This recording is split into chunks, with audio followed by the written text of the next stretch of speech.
महाराष्ट्रामध्ये मागच्या 2 वर्षात शिवसेना आणि राष्ट्रवादीमध्ये मोठे राजकीय भूकंप झाले। यानंतर आता काँग्रेसमध्ये सुद्धा भूकंप होणार असल्याचं भाकीत राज्यामधल्या 2 मंत्र्यांनी वर्तवलेलं आहे। मंत्र्यांच्या या दाव्यानंतर राजकीय वर्तुळात मात्र खळबळ माजलेली आहे। पाहूयात या संदर्भातला हा स्पेशल रिपोर्ट। मला वाटतं काँग्रेसचे कार्यकर्ते संपर्कात आहे। लोकसभाच्या निवडणुका जाहीर होतील। अनेक चांगल्या बातम्या आपल्याला ऐकायला मिळतील।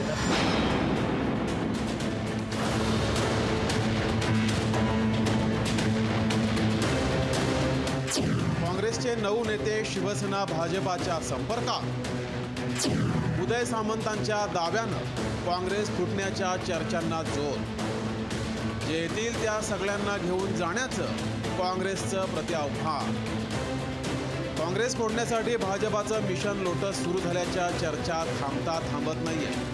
खुद्द भाजप नेतेच काँग्रेसचे काही नेते भाजपाच्या वाटेवर असल्याचं सांगू लागले।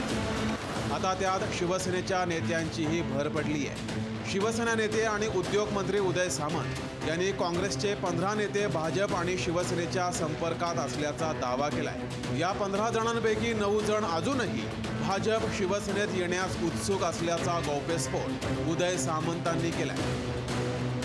9 आमदार जे काँग्रेसचे नेते आहेत ते शिंदे साहेबांच्या आणि देवेंद्रजींच्या संपर्कामध्ये आहेत। हे मी पूर्वीपासून सांगत होतो। पूर्वी त्याचा आकडा 13 होता, आता 4 तो कमी झालाय, पण 9 लोक आहेत। सामंतांच्या या दाव्यावर काँग्रेसनं पलटवार केलाय। जे भाजप शिवसेनेच्या संपर्कात आहेत त्यांना खुशाल घेऊन जा असं प्रत्याह्वान नाना पटोले यांनी दिलंय।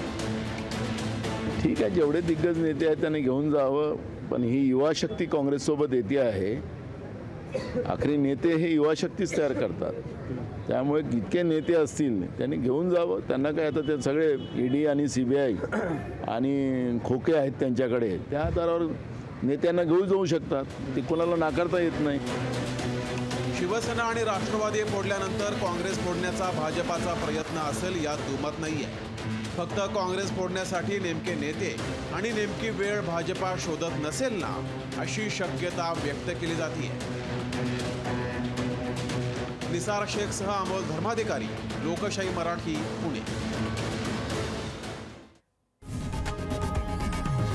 लोकशाही मराठी ऐका, पहा, जागरूक रहा।